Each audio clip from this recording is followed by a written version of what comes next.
Hello बच्चों, मैं स्मिता बिजलवान स्वागत करती हूँ आपका आईसीटी वर्चुअल क्लासरूम में। आशा करती हूँ आप सभी स्वस्थ होंगे और अच्छे से अपनी पढ़ाई कर रहे होंगे। बच्चों, आज हम पढ़ने जा रहे हैं क्लास 8th की साइंस और क्लास 8th साइंस में हमारा चैप्टर हम स्टार्ट करने जा रहे हैं जो कि है कोल एंड पेट्रोलियम। बच्चों, अभी चैप्टर पहले भी हम पढ़ चुके हैं, इसको अभी हम रिवाइज करेंगे। ठीक है, तो रिवीजन में सारे ही टॉपिक्स को हम अच्छे से पढ़ेंगे, फिर हम इसके क्वेश्चन आंसर्स करेंगे जिससे कि आपको चैप्टर और भी अच्छे से समझ में आ जाएगा। तो चलिए स्टार्ट करते हैं chapter coal and petroleum. Start करने से पहले आपने कोल का नाम और पेट्रोलियम का नाम कई बार सुना होगा। ठीक है, पेट्रोलियम से रिलेटेड जैसे कि है पेट्रोल,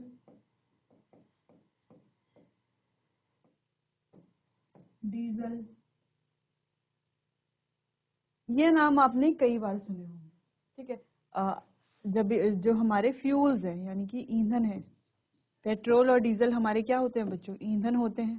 ठीक है, जिनका यूज हम अपने व्हीकल्स में करते हैं, है ना।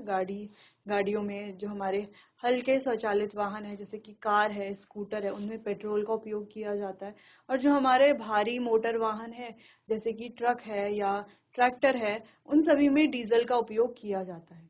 ठीक है, तो कोयले को भी आपने नाम सुना होगा कि जो कोयला है हम इसको भी एज अ फ्यूल यूज करते हैं। इसको जला करके खाना पकाने के लिए या बड़ी बड़ी फैक्ट्रीज में कोयले का उपयोग किया जाता है।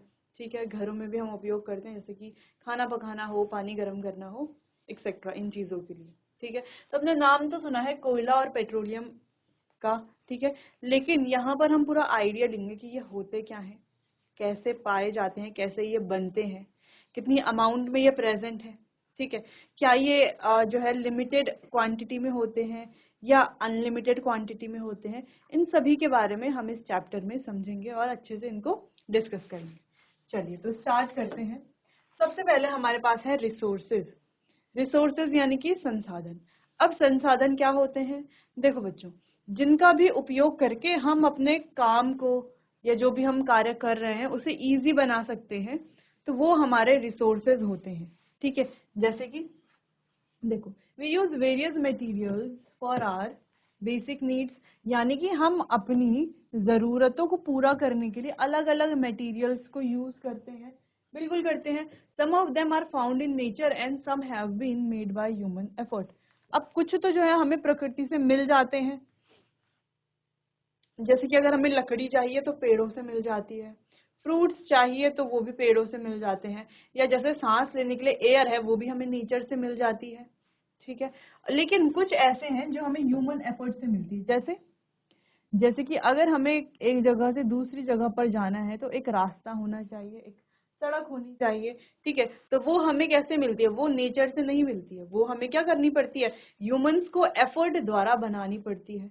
ठीक है, जैसे सड़क हो गई, मान लो हमें जो है कई दूर यात्रा करनी है। ठीक है, तो उसके लिए पैदल तो हम जा नहीं सकते, तो हमें क्या कोई व्हीकल की आवश्यकता होगी, वो ट्रेन हो, वो प्लेन हो, वो कार हो, ठीक है, वो मोटरसाइकिल हो, वो कुछ भी हो। तो ये सभी भी हमें नेचुरली तो मिलते नहीं है, ये सभी भी हमें क्या करने पड़ते हैं? बनाने पड़ते हैं। ठीक है, तो रिसोर्सेज जिनका उपयोग करके हम अपने कार्य को आसान बना सकते हैं या जल्दी अपने कार्य को कर सकते हैं। ठीक है, ये जो हमारे लिए एसेंशियल भी है। ठीक, दूसरी चीज, अब ये जो रिसोर्सेज होते हैं या तो हमें नेचर से मिलते हैं या तो हमें ह्यूमंस के एफर्ट द्वारा मिलते हैं। ह्यूमन यानी कि मनुष्य के प्रयासों द्वारा मिलते हैं। दो चीजें ये हो गई, क्लियर है? All things were which are obtained from nature, they are called natural resources. अब जो भी चीजें हमें नेचर से मिलती है उसे कहा जाता है नेचुरल रिसोर्सेज। देखो, अब एक और हमें नेचुरल रिसोर्सेज और जो ह्यूमंस के द्वारा बनती हैं उन्हें हम क्या कहेंगे? मैन मेड रिसोर्सेज, मानव निर्मित।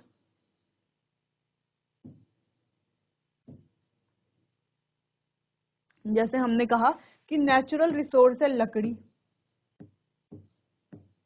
ठीक है, नेचुरल रिसोर्स क्या है? लकड़ी है।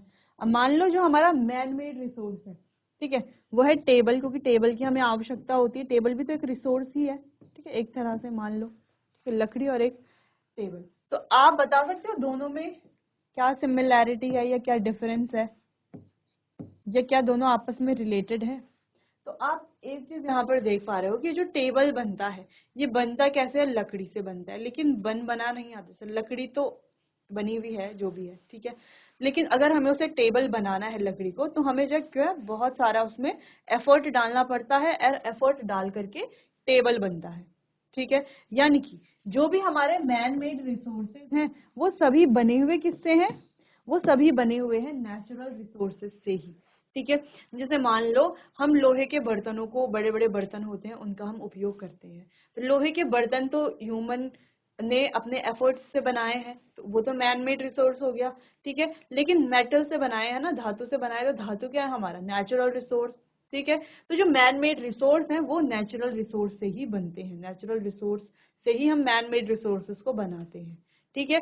तो ज्यादा इंपॉर्टेंट कौन हो गया पढ़ने के लिए, मैन मेड वाला या नेचुरल वाला, तो देखो सबसे इंपॉर्टेंट है पढ़ना नेचुरल रिसोर्सेज को, ठीक है। मैन मेड तो हमें पता चल ही जाएगा, ठीक है। तो चलो, तो यही नेचुरल रिसोर्सेज को ही हमें यहाँ पर पढ़ना है, तो चलो स्टार्ट करते हैं। उससे पहले आप ये नोट कर लीजिए, फिर आगे बढ़ते हैं।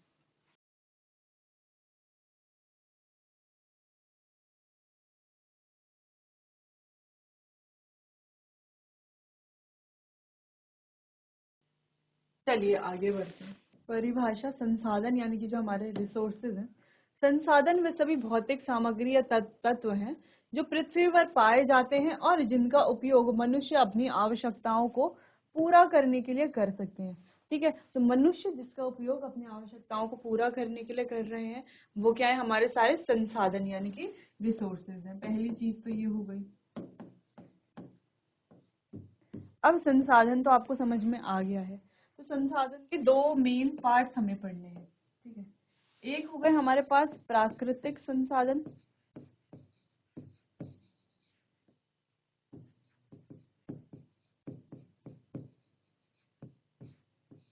और एक होते हैं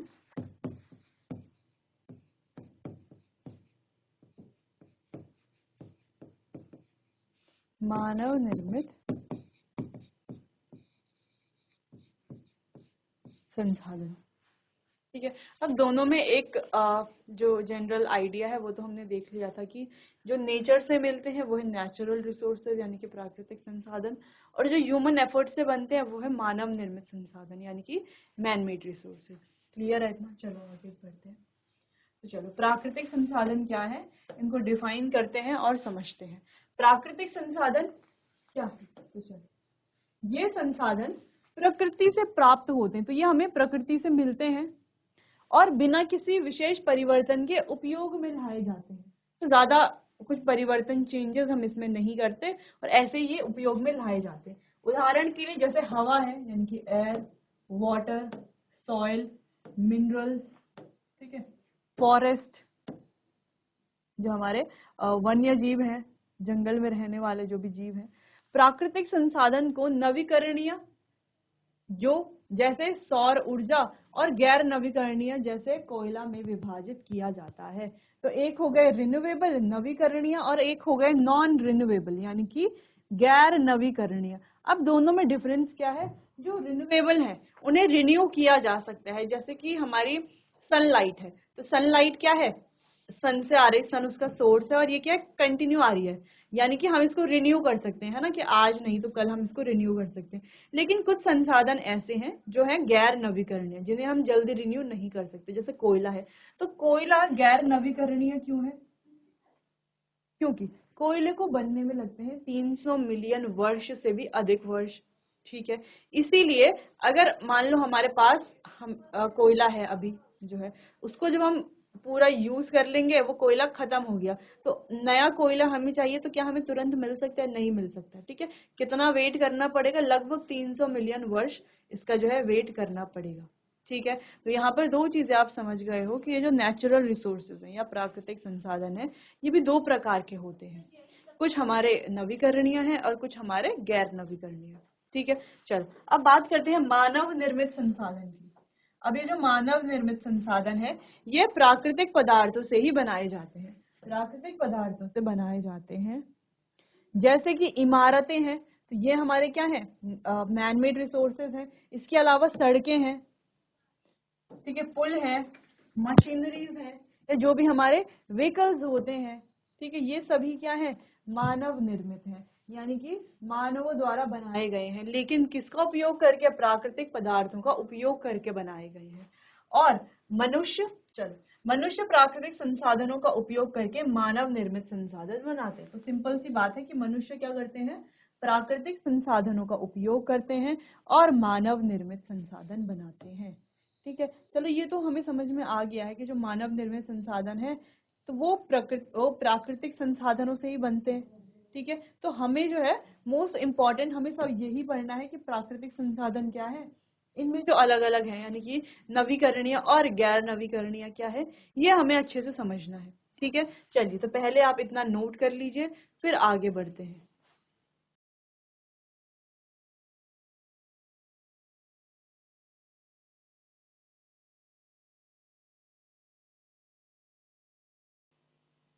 चलिए आगे बढ़ते हैं।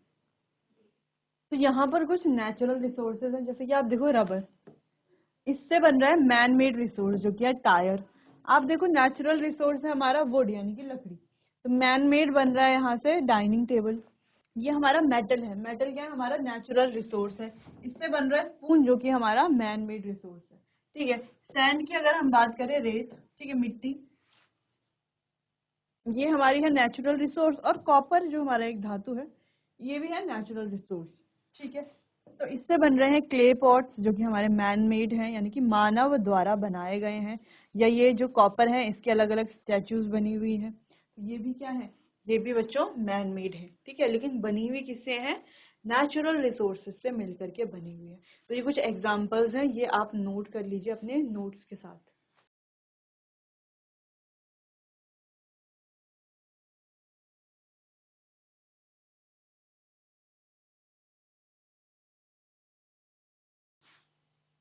चलिए आगे बढ़ते हैं। प्राकृतिक संसाधन के बारे में बात करते हैं कि प्राकृतिक संसाधन क्या होते हैं। खैर अभी हमने एक डेफिनेशन देखी थी, एक और हमें देखने से। प्राकृतिक संसाधन प्रकृति में पाए जाने वाले पदार्थ या सामग्री हैं जो हवा, पानी, खनिज, वन और वन्य जीवन है, जिनका उपयोग मनुष्य द्वारा जीवित रहने और आर्थिक गतिविधि के लिए किया जाता है। तो ये सभी हमारे नेचुरल रिसोर्सेज है जिनका उपयोग हम जीवित रहने के लिए और जो हमारी आर्थिक गतिविधियां हैं उनके लिए हम करते हैं। ठीक है, क्लियर है ये तो। चलो तो क्लासिफिकेशन देखते हैं कि जो हमारे नेचुरल रिसोर्सेज है वो दो पार्ट्स में बटे हुए, एक हमारे हैं एग्जॉस्टेबल और एक हमारे हैं इनएग्जॉस्टेबल। ठीक है, अब ये दोनों क्या होते हैं इन्हें थोड़ा हम समझेंगे यहाँ पर। सबसे पहले हमारे अक्षय प्राकृतिक संसाधन। अब ये जो अक्षय प्राकृतिक संसाधन है ये क्या होते हैं, ठीक है, और दूसरे हमारे समाप्त होने वाले संसाधन। अब दोनों क्या है, जो अक्षय प्राकृतिक संसाधन है वो असीमित मात्रा में उपलब्ध होते हैं। जैसे कुछ संसाधन, जैसे कि हम बात करें एयर है, सनलाइट है, तो ये क्या है, असीमित मात्रा में, अनलिमिटेड क्वांटिटी में हमारे पास प्रेजेंट है, यानी कि हम इनका कितना भी उपयोग करें ये समाप्त नहीं होंगे। जैसे अगर हम बात करें हवा की, तो हम कितनी भी जो है हवा का उपयोग कर ले तो ये समाप्त नहीं होगी। दूसरा है सनलाइट, ठीक है, सूर्य का प्रकाश, तो हम इसका कितना भी उपयोग कर ले ये समाप्त नहीं होगा। अगर हम मिट्टी की बात करें तो मिट्टी भी क्या है हमारे पास, अक्षय संसाधन है, इसका भी हम उपयोग कर लें कितना भी, ये भी समाप्त नहीं होगी। ठीक है, तो ऐसे ही कई सारे एग्जाम्पल्स हैं हमारे पास, कुछ एग्जाम्पल्स आपको खुद से भी लिखने हैं। और मानवीय गतिविधियों द्वारा समाप्त नहीं किए जा सकते। मानवीय गतिविधियों यानी कि जो हम जो गतिविधियां करते हैं उनके द्वारा इन पर कोई भी असर नहीं पड़ता और इन्हें जो है समाप्त नहीं किया जा सकता। ठीक है, तो ऐसे संसाधनों को कहा जाएगा अक्षय संसाधन या अक्षय प्राकृतिक संसाधन। जैसे कि सूर्य का प्रकाश है, सनलाइट, इसके अलावा हवा है। ठीक है, तो ये सभी कैसे हैं, इनएग्जॉस्टेबल रिसोर्सेज। ठीक है, यानी कि जो असीमित मात्रा में है, दूसरा जिनका हम कितना भी उपयोग करें ये समाप्त नहीं होंगे। ठीक है, चलो दूसरा है हमारे पास समाप्त होने वाले संसाधन यानी कि एग्जॉस्टेबल रिसोर्सेज। ठीक है, अब ये कैसे संसाधन है, देखो नाम में ही लिखा है समाप्त होने वाले। समाप्त होने वाले मतलब अगर इनकी अगर हम बात करें, जैसे ये हमारे पास अक्षय संसाधन है तो ये कैसे हैं, असीमित मात्रा में है, तो समाप्त होने वाले संसाधन कैसे होंगे, असीमित मात्रा में नहीं, कैसी मात्रा में, सीमित मात्रा में होंगे। ठीक है, कैसे हैं ये सीमित मात्रा में है, सीमित है, यानी कि मान लो अगर ये हमारे पास है, जैसे कोयला की बात कर लेते हैं यहाँ पर, या वन की बात कर लें, अगर हमने इनका ज्यादा उपयोग कर लिया तो ये समाप्त हो जाएंगे। ठीक है, अब आप कहेंगे ऐसे कैसे रिसोर्सेज हैं कि समाप्त हो जाएंगे, दोबारा नहीं आएंगे? दोबारा आएंगे, लेकिन इनको आने में बहुत अधिक समय लगता है। ठीक है, तब तक हम रहेंगे नहीं, इतना अधिक समय लगता है, इसीलिए इन्हें कहा जा रहा है कि समाप्त होने वाले संसाधन ये होते हैं। ठीक है, चलो, और सीमित मात्रा में है इसीलिए समाप्त होने वाले भी हैं, क्योंकि मात्रा कम भी है ना इनकी, सीमित है सिर्फ। जैसे मान लो आपको कहा जाए कि आपके पास है 1 kg राइस, और कोई आपके फ्रेंड है उनके पास है अनलिमिटेड राइस, तो आप ये 1 kg राइस कितने दिन बना सकते हो? 4 दिन बना सकते हो ज्यादा से ज्यादा। ठीक है, 4 दिन आप बना सकते हो। लेकिन जो आपके फ्रेंड है जिनके पास अनलिमिटेड राइस है, तो वो तो कितने भी समय, वो तो हमेशा मतलब कितने भी दिन जो है राइस को बना सकते हैं ना। आप केवल 4 दिन बना सकते हो, आपके फ्रेंड कितने भी दिन बना सकते हैं। ठीक है, तो यही डिफरेंस है। तो जो असीमित मात्रा में जो रिसोर्सेज हैं उनका हम कितना भी उपयोग करेंगे वो खत्म नहीं होंगे। मान लो आपके पास 4 kg राइस है, तो ये एक लिमिटेड क्वांटिटी है ना। 4 kg क्या है? लिमिटेड क्वांटिटी की। एक समय के बाद ये 4 kg राइस खत्म हो जाएंगे। लेकिन आपका जो फ्रेंड है उसके पास अनलिमिटेड क्वांटिटी में राइस है, यानी कि ये कितना भी राइस का यूज करे, इसके पास राइस जो है कभी भी समाप्त नहीं होगा। ठीक है, चलो, तो यही डिफरेंस है दोनों में, जो हमारे एग्जॉस्टेबल है और इनएग्जॉस्टेबल है। तो एक लिमिटेड क्वांटिटी में है और एक है अनलिमिटेड क्वांटिटी में। इतना आपको ध्यान रखना। अगर एग्जाम्पल की बात करें कि जो सीमित मात्रा में है वो कौन कौन से हैं, जैसे कि हमारे वन है, वन्य जीव हैं, खनिज हैं यानी कि मिनरल्स हैं, कोयला है, पेट्रोलियम है, प्राकृतिक गैस जिसे हम नेचुरल गैस भी कहते हैं, तो नेचुरल गैस है। तो ये सभी समाप्त होने वाले संसाधन हैं। ठीक है, चलिए, तो ये दोनों आपको नोट कर लेने हैं।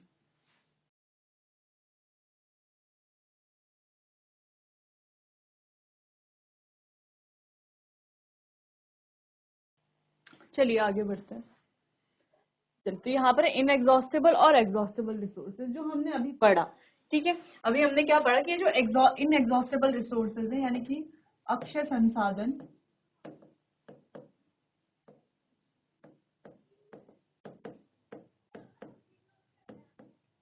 ये कैसे हैं?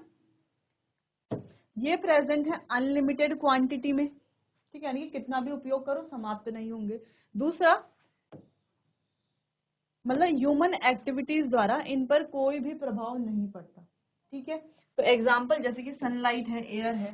ठीक है, अगर हम एग्जॉस्टेबल रिसोर्सेज यानी कि समाप्त होने वाले संसाधनों की बात करें, तो ये प्रेजेंट होते हैं बच्चों लिमिटेड क्वांटिटी में। और मानवीय जो एक्टिविटीज हैं, मानव अगर कुछ एक्टिविटीज करते हैं, ज्यादा इनको यूज करते हैं, तो ये समाप्त भी हो जाते हैं। तो जैसे कि फॉरेस्ट है, वाइल्ड लाइफ है, मिनरल्स है, कोल है, पेट्रोलियम है, नेचुरल गैस है। ठीक है, जो हमने यहाँ पर पढ़ा, वही यहाँ पर इंग्लिश में लिखा हुआ है। ठीक है, चलो, तो आगे बढ़ते हैं। अब कुछ और पॉइंट्स को डिस्कस करते हैं, जैसे कि natural resources like coal, petroleum and natural gas. जैसे कुछ प्राकृतिक संसाधन है, जैसे कि कोयला है, पेट्रोलियम है और प्राकृतिक गैस है। और अभी हमने क्या पढ़ा था कि जो कोल है, पेट्रोलियम है और नेचुरल गैस है, ये तीनों हमने किसके अंडर पढ़े? एग्जॉस्टेबल के या इनएग्जॉस्टेबल के? ये हमने पढ़े हैं एग्जॉस्टेबल के अंडर, यानी कि जो क्या है हमारे समाप्त होने वाले संसाधन है उनके अंडर। तो ये जो रिसोर्सेज है कोल, पेट्रोलियम, नेचुरल गैस, ये सभी कैसे प्रेजेंट है? ये प्रेजेंट है लिमिटेड क्वांटिटी में। और ह्यूमंस की एक्टिविटीज अगर ज्यादा होंगी या ह्यूमंस की एक्टिविटीज के द्वारा ये समाप्त भी हो सकते हैं। ठीक है, तो चलो, तो ये कुछ हमारे पास क्या है? नेचुरल रिसोर्सेज हैं। ठीक है, अब ये जो नेचुरल रिसोर्सेज हैं ये बनते कैसे हैं? ये बनते हैं dead remains of living organism, यानी कि जो हमारे लिविंग ऑर्गेनिजम्स थे उनके मृत शरीर से ये बनते हैं। ठीक है, लिविंग ऑर्गेनिज्म के मृत शरीर से ये बनते हैं और इन्हें कहा जाता है फॉसिल्स। क्या कहा जाता है? फॉसिल्स, यानी कि अवशेष कहा जाता है। So these are known as fossil fuels, इसीलिए इन्हें फॉसिल फ्यूल यानी कि जीवाश्म ईंधन भी कहा जाता है।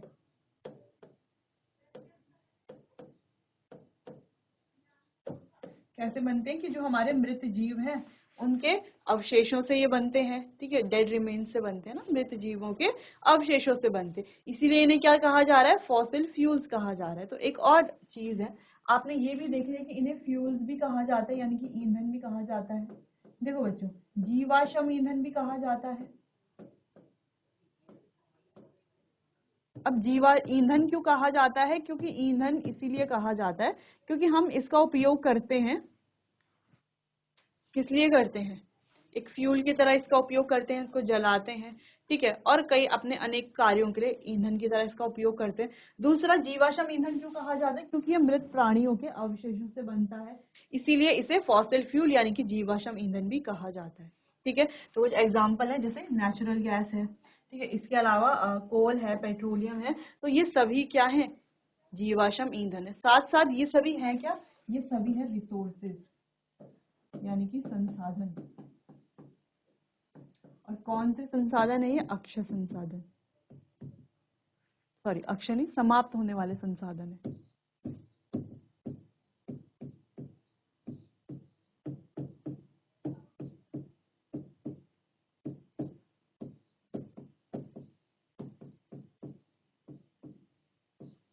कैसे हैं ये सारे, समाप्त होने वाले संसाधन है। क्लियर, नोट कर लीजिएगा।